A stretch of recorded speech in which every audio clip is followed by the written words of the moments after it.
Welcome to the latest episode of Extra Time with Girls on the Ball. It has been an absolute blockbuster weekend, including a new record crowd at the Emirates and some absolute worldy goals across the board. Plus, the championship is hotting up. Ready to chat? Yep, always. I'm Rachel. I'm Sophie. And this is Extra Time with Girls on the Ball.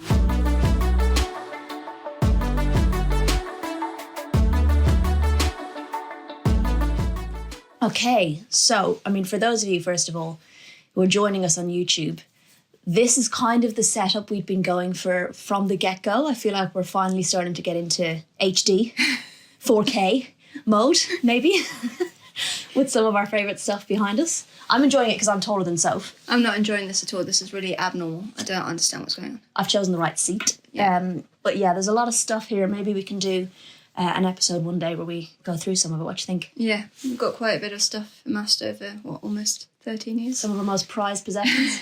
What's yours? Ooh, that's hard. The two England shirts behind us. We've also got an FA Cup winners' medal, and I think that's pretty special. I think that might be mine as well. All right, well, if you're not listening to us or watching us on YouTube, that was your cue right down in there. Okay, so in this week's episode, we're going to run through all of the WSL results. We'll look at what's going on in the championship and what it all means for both promotion and relegation. We'll look ahead to the international break, which is already upon us. And of course, Sophie, you're going to share your moment of the week with us as well. So get thinking. Before we crack on, make sure you are liking and subscribing and following wherever you listen or watch this podcast so you don't miss an episode, because we might have a new special one coming up for you this week. More on that later in the ep. So, results. Mm-hmm. Let's get to them. We had Chelsea 0, Manchester City 1, Bunny Shaw getting the goal there. Then we had Arsenal 3, Manchester United 1. An own goal, Chloe Lacasse, Kim Little and Lucia Garcia getting the goals there. Brighton 0, Liverpool 1, Holland with the goal. Everton 2, West Ham 0, Piemonte and Gali. That is definitely one to look at. It was a pretty good goal. Spurs 1, Aston Villa 2, Amy James Turner, Leon and Nobbs. Another absolute worldie there as well. And then Leicester 5, Bristol 2. We had Morgan, Thestrup, Mamishi, Takarada, Cayman, Rantala and Draper. And there's a couple of worldie goals in that one as well. Almost the perfect weekend for the neutral when it comes to results in the title race and all that jazz. Definitely. We've got a title race on our hands. It's not all over. It wouldn't have been all over anyway, but it was practically all over if Chelsea won. So for the neutral, it was a perfect weekend in terms of the next, 7-8 games being absolutely fascinating. Can't take your eyes off it kind of watch. I would still say personally that Chelsea are favourites, but I would say we definitely got a little bit of a battle in our hands, and City are right up there. Of course they are, and they're looking really, really good. Arsenal brought themselves right back into it, so yes, very exciting. I wouldn't say we'd written Arsenal off, but we were very worried about their title hopes, and I think everything kind of fell the way Arsenal would have wanted it to. So what it means in terms of the table, we've got Chelsea and Manchester City are both on top on 34 points. They have the same goal difference as well, but Chelsea just pipped City in the goals scored column. Then we have Arsenal beating Manchester United, which puts them back within 3 points of the top two. They're on 31 points. And Arsenal still have both Chelsea and Manchester City to play away. United are 7 points off the top three. They're on 24 points. So their, European hopes are looking pretty slim. Then we have Liverpool and Spurs. They finally separated. Liverpool are now on 22, Spurs on 19. We've then got Leicester and Villa both on 16 points.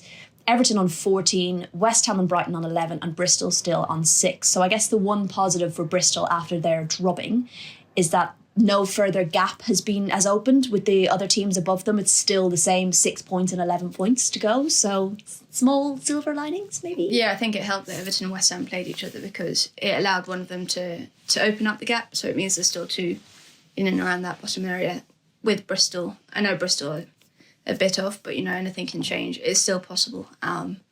So yeah, very, very exciting down there too. Small positives. Yeah. We'll take it. Okay, so we were there on. Before we go, I just want to say how much I'm enjoying you sitting up really straight. I've never sat up this straight in my entire life, and my back is already killing me. It's good for your posture. You're supposed to sit like this. It's just really funny because you're so desperate not to look smaller than me. Just so straight. Fooling nobody. Okay, the Friday night game was, of course, Chelsea versus Manchester City. We were there. We were really looking forward to this one. They are obviously, as I said, level on points and goal difference, etc. 11 wins in all competitions as well. But Man City ended Chelsea's dominant home run of 33 wins in all competitions, which is crazy. You were really excited about the midfield battle before the game. It's something that we asked both managers in the pre-match press conference. And funnily enough, it was the midfield battle where it was won and lost. And it was... It's an area, I think, as you're going to touch on, that City has adapted. They've had to with Jill Ward being injured. Jess Park has come in. You were really excited about her. Yeah, I think it's one of those rare moments where I've been completely right. No, that's not rare. You are the knowledgeable, the spout of knowledge, the fountain of information. I'm not. But anyway, it was where the game was won and lost was in the midfield. And I think the way they matched up against each other was really interesting. I think last season, Manchester City struggled to adapt when their wide players were sort of forced out of the game. And I think that's something they've really changed this season. I think the signing of Jill Ward has made them change, because when you have a player like that, she gives you an alternative option that then makes you start to be adaptable and, think about other ways you can play football. So they've learned how to not just... So I think Chelsea and Arsenal in the other games, and I think Brighton as well, did really well at kind of cutting out the wide players, or like forcing them really wide so that stopping their service into the box quite a bit. Whereas City have now worked out how to play through the middle. And I think they did that with Jill Ward. Now with Jess Park, who's been a revelation, that was her first league start. It's quite surprising, really, that it's her first league start. She has always been known as a winger, but she is now becoming a number 10 central midfielder, or across that central midfield area, where she can really support the attack as well. And I think her pressing game was really good. That's what caused the goal. I know it was a mistake from Erin Cuthbert, but it was that pressing game that kind of forced Erin into panicking a little bit and a loose touch on the ball, and it allowed Jess to nip in and then feed Bunny Shaw. So really crucial moment of the game. They got their chance, their noses in front, something to protect. But I think all in all, across that midfield area, you've got Yui Hasegawa, obviously. She's ridiculously good as a number 6. And then Laura Coombs is so consistent. And they kind of outmuscled Chelsea. Erin Cuthbert was uncharacteristically poor. I think she looked good when she was facing the opposition goal. So facing Manchester City's goal and running at defenders and pressing herself. But every time that she had her back to Manchester City's goal, facing her own goalkeeper, she struggled and she looked a bit panicky and couldn't deal with them pressing her as much as she could deal with pressing them, if that makes sense. Yes. It was a nervy end. There were some nervy moments, I think, actually, overall for Manchester City in the game, because I do think Chelsea should have had a penalty. Alex Greenwood fouling Myra Ramirez in the first half.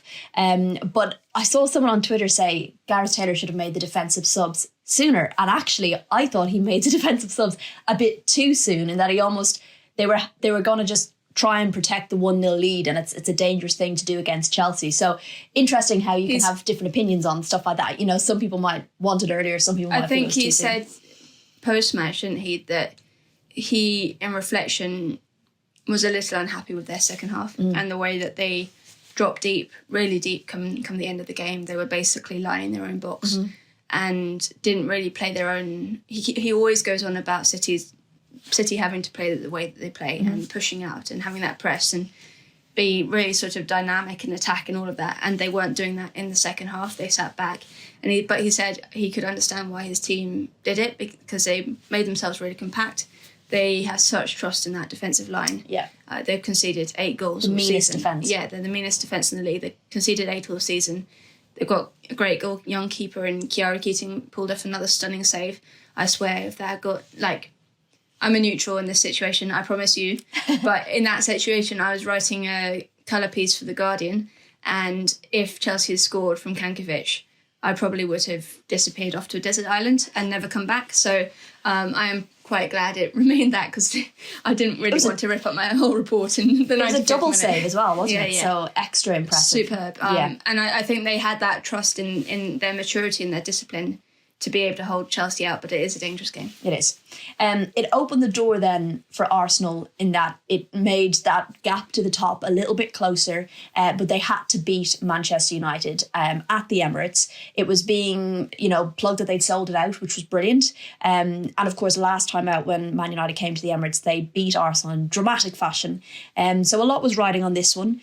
And Arsenal, I tell you what, when I thought, do you know what, I think Arsenal might be able to do this. And then I saw the team sheet and I worried a little bit that missing Leah Willliamson, bringing in Kadina, a good defender, absolutely. But when you see a change to a back line, for example, with not a lot of game time in a big game, look at Gemma Evans.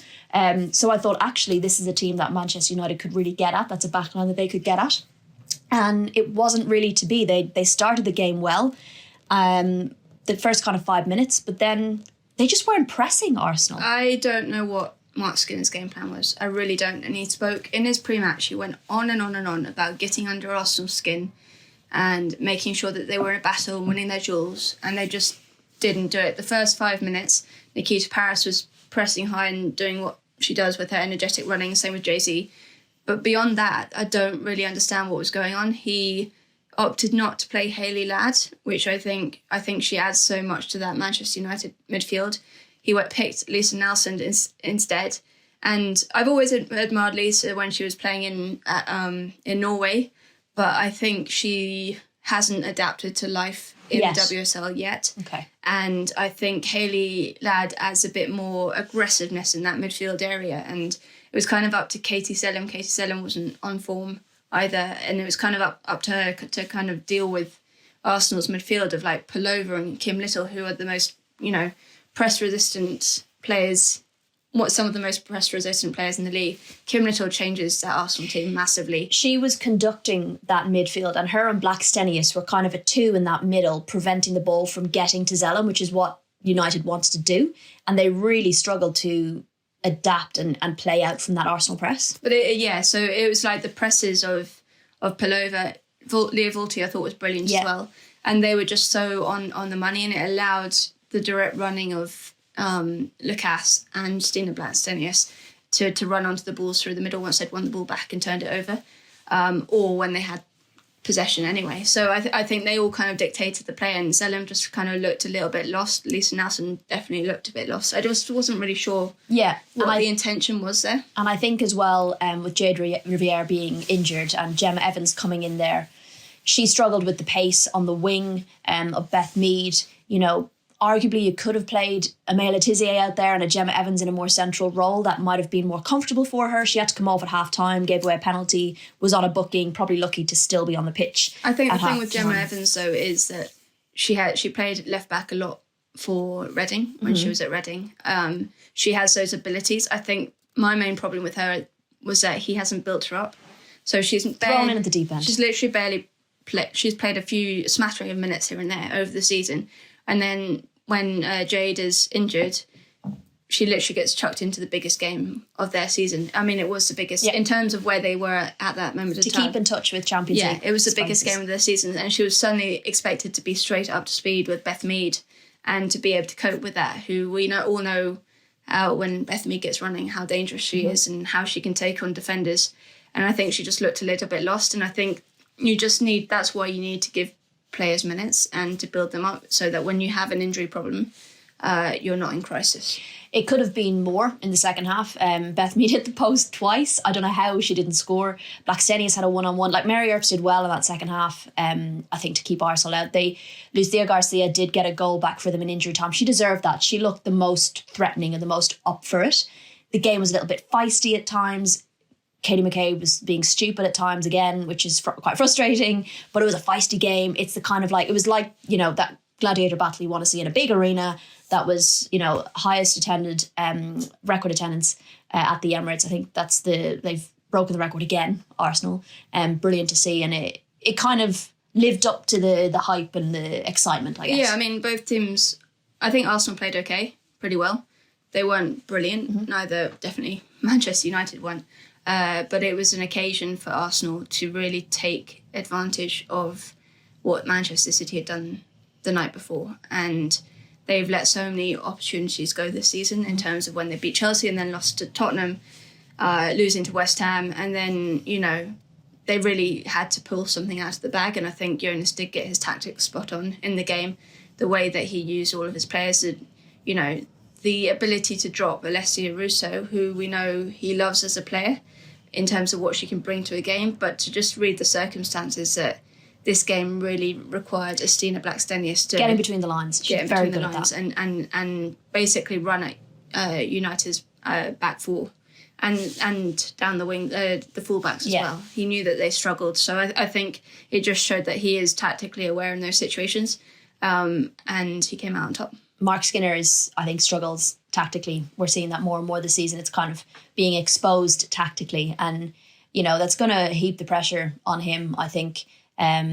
You know, I know we've spoken about Martin Ho leaving, but that almost kind of exposes Mark Skinner a little bit more, I think, in terms of tactics and in-game adaptability as well.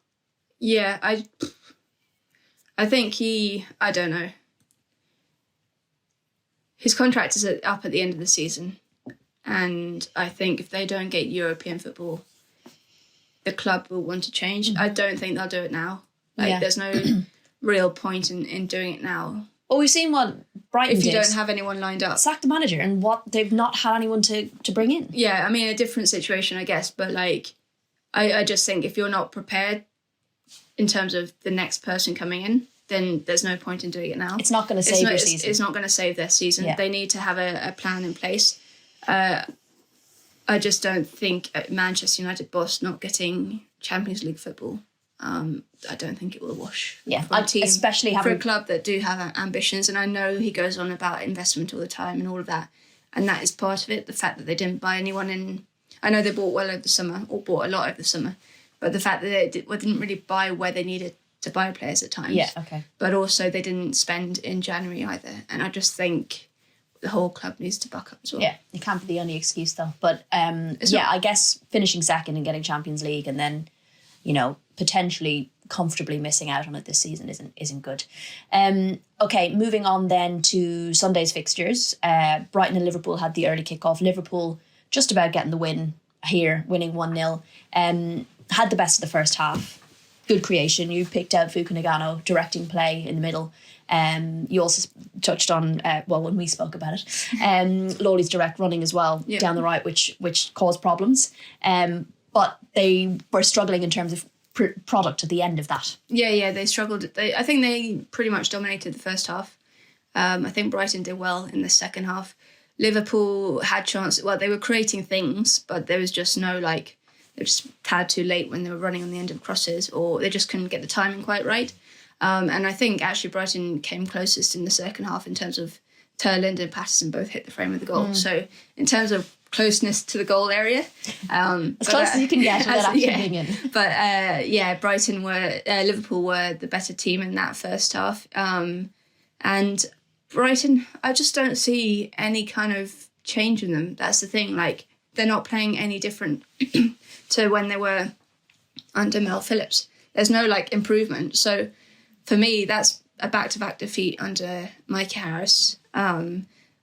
Has that decision really altered the change of the course of direction for your season? Is it going to Has it made them better? Yeah, and given they talked about... I would argue that it hasn't. That it was about they're not where they expected them to be given the investment. I'm not sure sacking her and not having an alternative, like given Mikey Harris was told the night before that he was taking over, it clearly wasn't something that was planned, and they didn't identify him and go, he's the answer for the rest of the season. So, yeah, I'm not sure how that's going to have helped improve their season. And it's getting to really, like, dangerous stages now in terms of, I'm not saying the results would have been any different under Phillips necessarily, but they are now still within touching distance almost of Bristol City.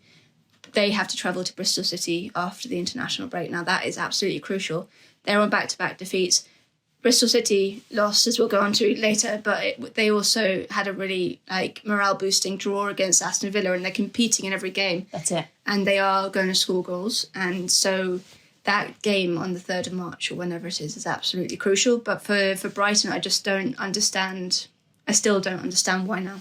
Given they're struggling to score goals. And if you had someone lined up and you thought they could come in and make an immediate impact, but they just don't seem to have. Well, it just feels like any kind of consistency or progress, I guess, they were building under her.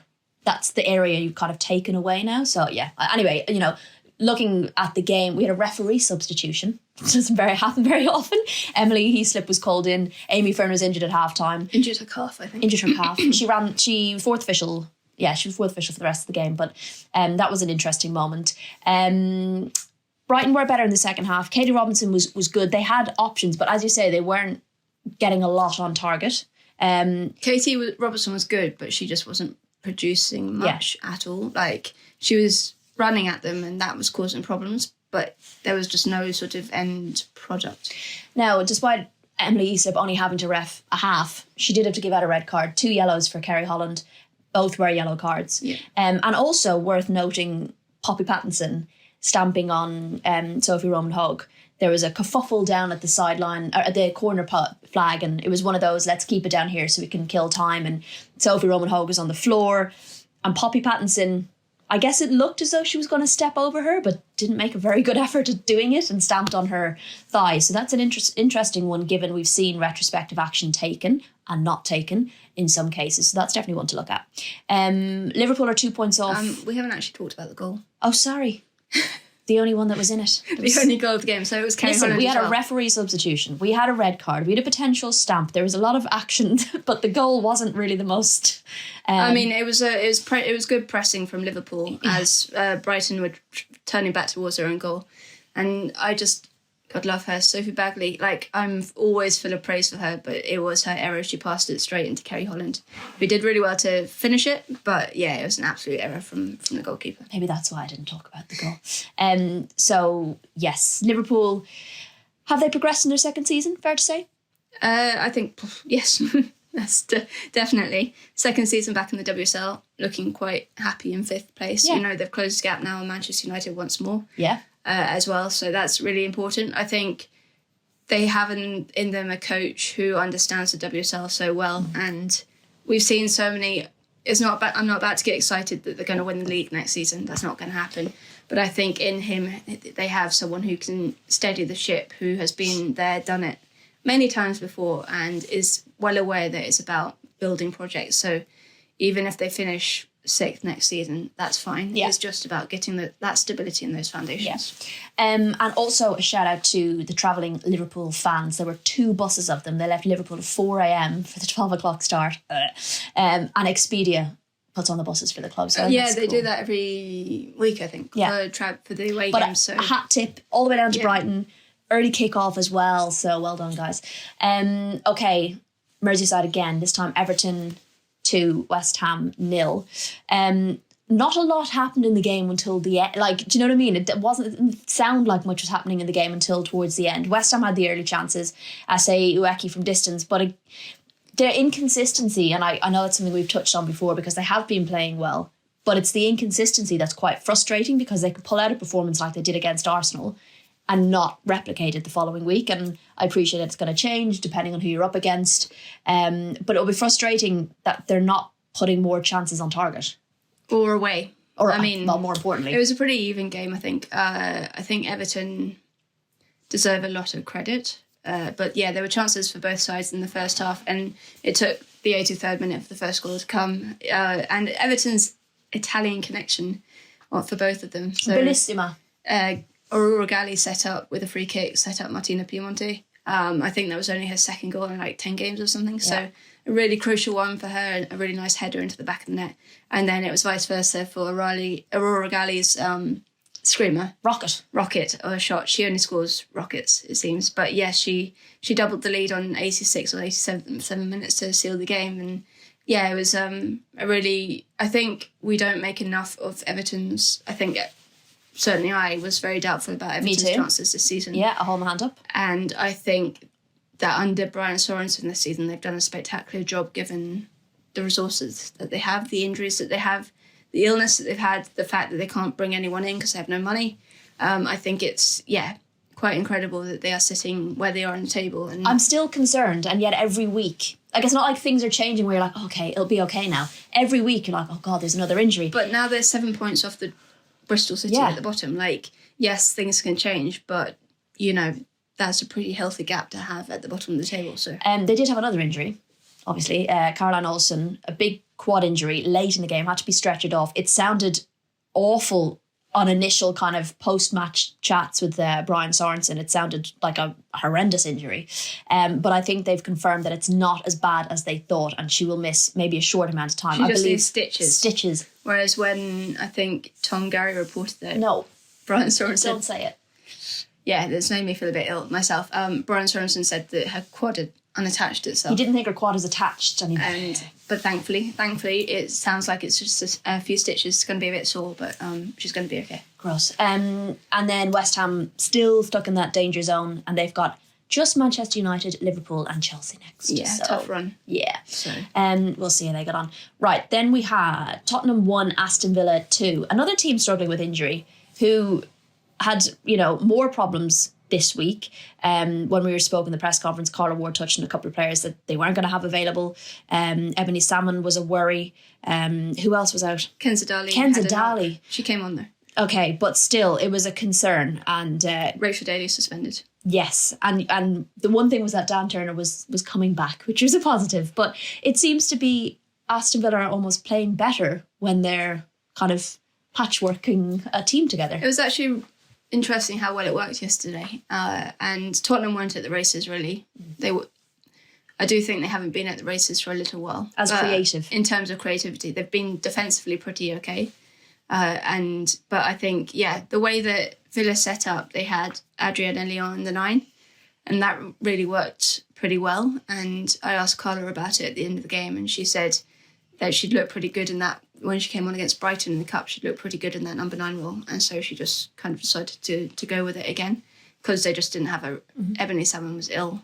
So I think, that's what she went with. And it actually worked really well because she's pacey. I think that often she's not productive enough. End product, she's direct runner, but end product into the box isn't. Yeah, so she's got all of the skills. She's very, very technical and all of that, but it's just that decision-making piece.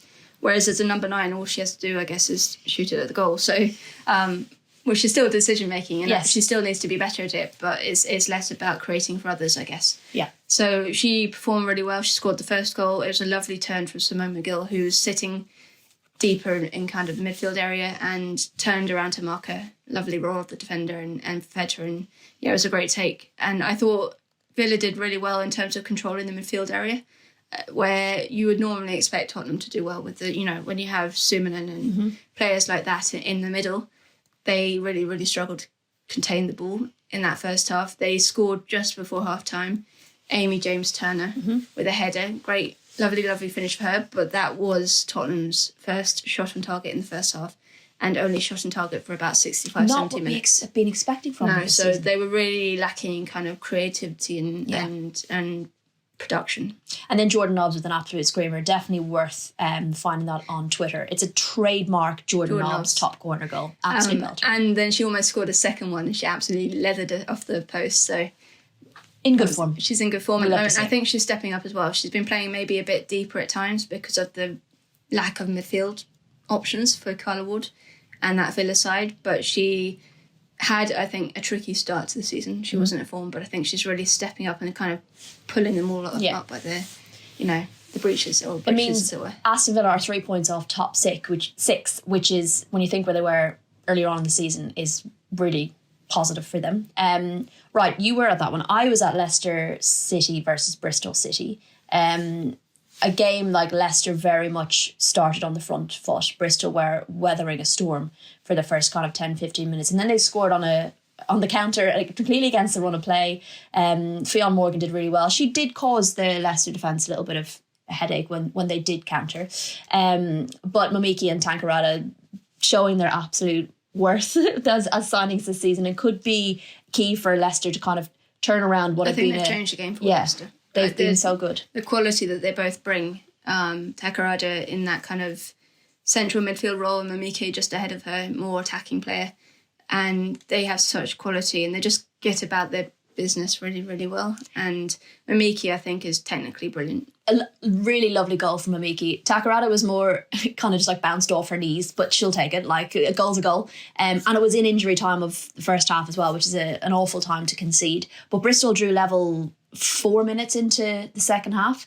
Amelie Thestrup is so good. Like, their counter-attack, they're generally pretty good when they are counter-attacking in terms of producing something at the end of it. So a great goal from her, but the draw, or levelling the game, lasted 5 minutes before Leicester were back in front.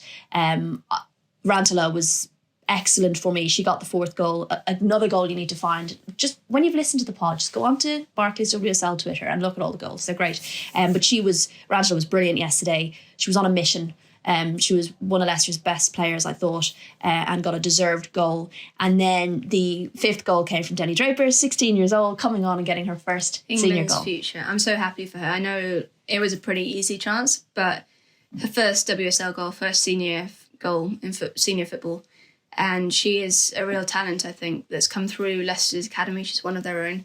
And they are good at producing players. I think they've got quite a few within that academy system. She is playing for the England under-17s at the moment. She scored a ridiculous number of goals in the first round of qualifying. She will be very much involved in round 2 coming later next month, or the start of next month. So, it's going to be a good time for her. She will have to have time away from Leicester because of that tournament, because it happens in season, not during an international window. But yeah, I think the future is bright and one to watch, certainly for England fans. What will be exciting for Leicester is the amount of goals they're scoring, because obviously they had that goal fest against Birmingham in the FA Cup, and now they're scoring a huge number of goals coming from all across the pitch as well. So that will be exciting for them when they come back from the international break. Looking to the Championship, where we had another very exciting weekend. Sunderland 4, Lewis 3. Gutting result for Lewis, who were leading 3-2 in the 91st minute. London City Lionesses 2, Durham 2. Birmingham 1, Southampton 2. This was a biggie, and disappointingly not the chosen fixture for the FA player, because this was one of the 5-horse race, one of the top 5 playing each other. But yeah, Southampton managing to get the win there. Palace 4, Blackburn 0, and then Charlton Reading, which was for the FA player, was postponed due to a waterlogged pitch. It means that Sunderland are on top with 31 points with 16 games played. Palace behind on 30 points with 15 games played. Southampton also on 30 points but 16 games played. And Charlton on 30 points but 15 games played. Now, I fear we may have lost one of our 5 in the 5-horse race. Maybe I'm being too dramatic, but Birmingham are on 26 They're still in it. They're on 26 points with 15 games played. So even if they win their game in hand, they'd still be a point behind the rest. And there are 2 teams in that top 4 that have a game in hand as well. I know that, but it's the Championship, and you have to be literally miles away before you're counted out. So I think they're on the edge. I agree with you. They're on the edge of it, but I think they're a furlong behind. Yeah, is that right? They could sprint for the finish line. Okay, fine. So, bottom of the table then, we have Lewis on 10, Watford on 12, London City Lionesses on 13, and Reading on 15. So it's still pretty tight down there. Can I just give a big shout out to Sunderland, because I looked back today and they finished second bottom last season. And now they're leading the Championship with 6 games to play. And I think that's an absolutely remarkable turnaround from Melanie Ria and her side. The fact that they've built themselves up, and, I think it's just massive kudos to them, because that's pretty impressive in terms of you're thinking less than a year's difference now, and they're massively changed. Yeah. And they've got some really good players there. They just seem to hit the sweet spot, I think, at the moment. Brilliant. Sophie, you are due to give us your moment of the week in a bit, but a couple of things we want to touch on first. Firstly, Scotland. There was a bit of a to-do ahead of the Old Firm derby. Celtic versus Rangers, always a big game.